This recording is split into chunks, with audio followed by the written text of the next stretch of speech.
Assalamu alaikum wa rahmatullahi wa barakatuh, ikhwan wa akhawat. Inshallah, this is going to be our last video, or at least one of the last main videos for this series of how to study Arabic without a teacher or a guide. Now, this video is going to be different from the previous two videos because this video contains the steps that I'm currently taking right now in my journey of learning Arabic without a personal teacher to guide me throughout the path of learning Arabic.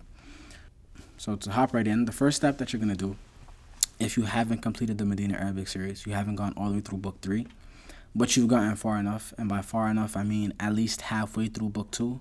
At that point, what you're going to do is you're going to utilize the Medina Arabic series as a way of self-study, all right? And at the end of every Medina book,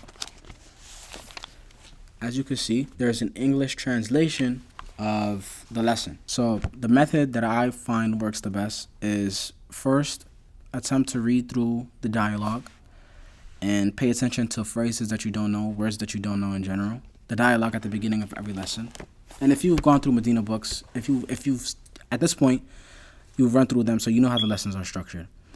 But you're gonna read through the dialogue and pay attention for any phrases or words that you don't know, word combinations that you don't know. And then you're going to flip to the back and you're going to read that lesson. All right, you're going to read the explanation of said lesson, go through it, and you're going to take notes based on whatever lesson is in the back, writing those notes in Arabic. Yes, this is very important, and this is going to assist you in your capturing of the Arabic language, right? Or write as much as you can in the Arabic language. For example, you don't want to write genitive, you want to write majroor, or things of that nature. So you want to take your notes in as much Arabic as possible. That's also going to aid in your instruction. And you want to sort of summarize what the notes say. Or the parts of the lesson. You want to summarize the parts of the lesson that you haven't completely grasped in your acquisition of the Arabic language. Right? That's a very, very extremely important step. So you're going to do that, and you're going to go all the way through book 2. Go all the way through book 3. If you've managed to do that, meaning go all the way from book 1 all the way to book 3, in that manner that I just described, using the self-study method, then your knowledge and your ability to apply an-nahu and as-sarf, which is both Arabic grammar and Arabic morphology, are going to be extremely well-rounded. And at this point, honestly, any step that you take after this is going to be more of a completion of your base knowledge. The second step that I would advise you to take is for you to study something in sarf. In this video and in previous videos, I've mentioned multiple times the terms an-nahu and as-sarf, meaning grammar and morphology. What exactly are these in the Arabic language? An-nahu, meaning Arabic grammar, explains how words interact with each other. Right? A large portion of an-nahu, meaning grammar, is understanding the i'rab of a sentence. And i'rab is تغيير أواخر الكلمة, the change of the ends of words, right? And this example that I'm going to give you right now is based on i'rab specifically as a portion of nahu, Arabic grammar in general. So a person might say, for example, Muhammadun qa'imun, Muhammad is standing. And in the phrase Muhammadun qa'imun, both words end with a dhamma, right? Or a dhammatain. They both end with dhammatain. In the phrase kana Muhammadun qa'ima, Muhammadun stays the same, meaning it has the dhamma. We call this dhamma marfu', right? Qa'iman, however, has been changed from the dhammatain to fathatain. That fathatain is called mansub. So Muhammadun is marfu', meaning it ends with the dhamma, and qa'iman is mansub, meaning that it ends in the fatha or fathatain. And in the phrase ظننت محمدا قائما, I thought Muhammad was standing. So the first translates to Muhammad is standing. The second translates to Muhammad was standing. And the third, ظننت محمدا قائما, I thought Muhammad was standing. In that phrase, Muhammad has fathatain and قائما has fathatain. So both of them are considered mansub. Now, these changing at the end, meaning Muhammadun qa'imun 2. كان محمد قائما. 2. ظننت محمدا قائما. These changings at the end are extremely particular, and they assist you in learning exactly what is meant by the speaker when they're speaking. Right? A word in Arabic, for example, can be in the same spot, but based on the changing at the end, it will indicate to you that this isn't playing the role that it's supposed to be playing in this sentence. Right? So that's why Nahu is so important. Now, the second science that you have is what we call as-sarf or at-tasrif. And sarf or tasrif is morphology, and it is basically a science that is surrounding the explanation of how to build different words based on the 3 root letters or the 4 root letters, because some words have 4 root letters, right? For example, gharghara, meaning he gargled. So an example of 3 root letters are the letters ayn, lam, and mim. Now these 3 letters can be morphed, right? Changed into different positions, carrying different harakat to create different words that in turn have different meanings. So you say, for example, alima, meaning he knew. Allama, he taught. Ilmun, knowledge. Ta'alimun, teaching. A'lama, he made known. Ma'lum, something that is known. Right? So as you can tell, after hearing the definition of all these words, you can sort of come to the conclusion that the 3 root letters, ayn, lam, and mim, all have something to do with knowing/teaching. Meaning either the acquisition of knowledge in and of itself, or they just relate to knowledge generally. So the second science that I mentioned to you, which is as-sarf, you're going to study a beginner text, or you're going to find a beginner program in sarf or morphology, and you're going to study that course. All right. Now, the one that I took very early in my Arabic journey is a course that is offered by Qasid Online. I'm going to attempt to link it down in the description. They have a free course where basically they go over the 10 base forms of verbs. And this is very important. This is an extremely important step, because after you do this, it's going to allow you to use the first dictionary that I want you to purchase. And that dictionary is going to be the Hans Word Dictionary. The Hans Word Dictionary originally is a dictionary that was an Arabic to German dictionary, and then it was translated into English, meaning the German section was translated into English. And it's, I think, the most widely used dictionary in terms of modern standard Arabic. So you're going to either study with Qasid Online in their course, and that course is taught in English, so that's a perfect option. Another option you can do as well is you can study Bina'ul Af'al. I think it's also called Al-Bina wal-Asas, or Al-Asas wal-Bina. But it's a similar sort of course. It teaches you in the more traditional way. It's a matan, meaning it's a text that's usually memorized. And that, I would say,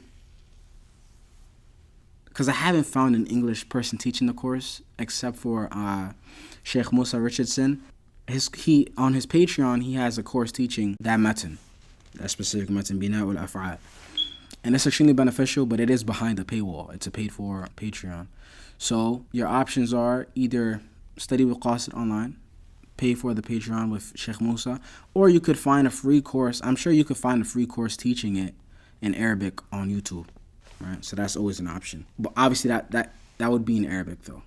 So as a way to strengthen your exposure to Arabic, you can take this course in Arabic. And obviously you're far enough in your journey where if you don't understand a word, Google it. But at this point, you should definitely be studying different mutun or subjects in general in the Arabic language. Okay? Now, it's good that I mentioned that, because the next two complementary steps that you're going to do are going to be for you to study text through one of these 2 paths. Okay? The first is to, in either order or in any order, read transcriptions of lessons and listen to the audio of the sheikh giving the lesson.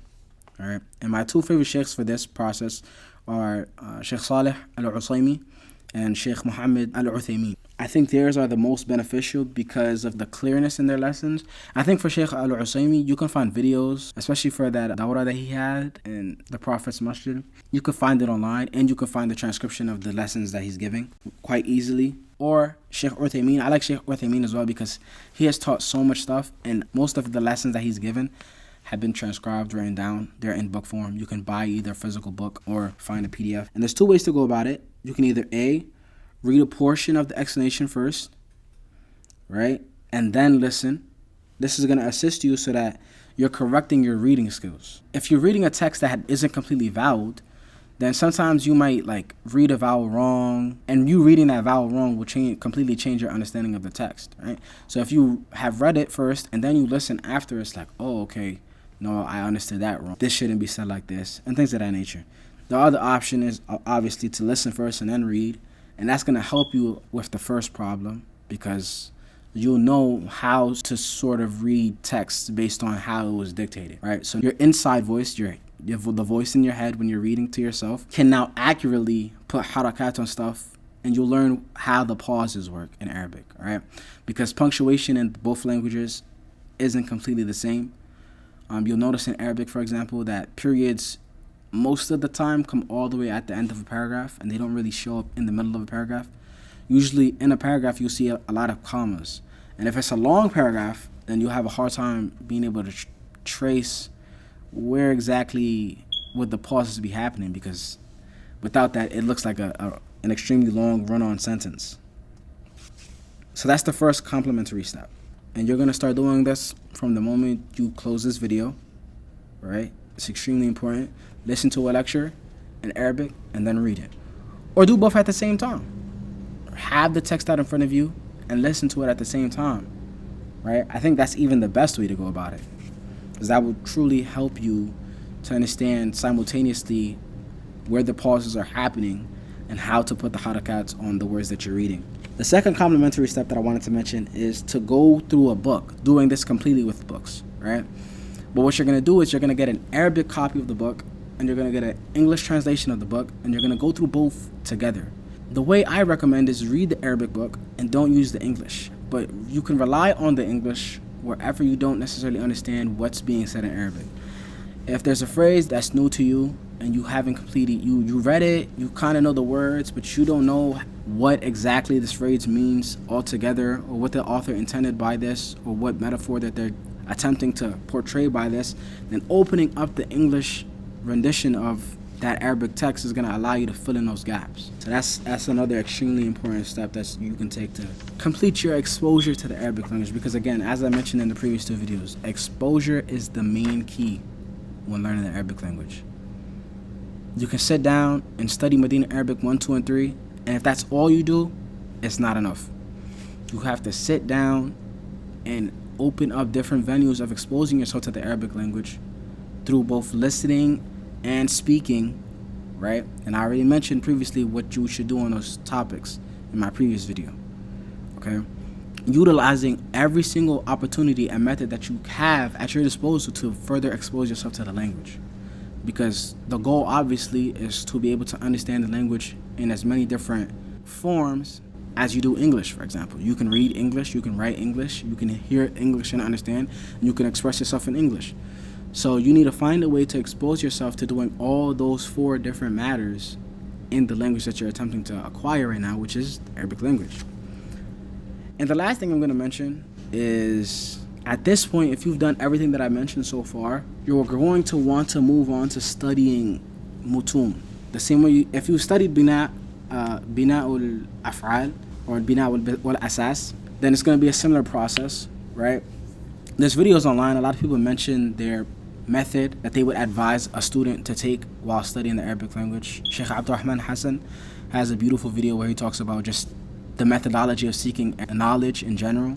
He mentions different books which you should memorize. I'm going to try to link that video down below. It's extremely beneficial. But yeah, in general, you could look up what scholars have mentioned, right? Some will say in sarf, in morphology, you can study al-bina wal asas and then go on to studying lamiyatul af'al. And then in al-nahu, al-ajrumiyya, qatr al-nada, or al-ajrumiyya, the mutammimatul ajrumiyya, then qatr al-nada, and then Alfiyat ibn Malik, right? And Alfiyat ibn Malik is sort of the last text that any seeker of the Arabic language wants to memorize, because that's going to sort of give you everything. It's going to sort of encapsulate everything that you studied up to that point with regards to a nahu and a sarf, and allow you to be able to recall those things from memory, which is why you want to memorize the mutun, those texts. So that's sort of the important last step.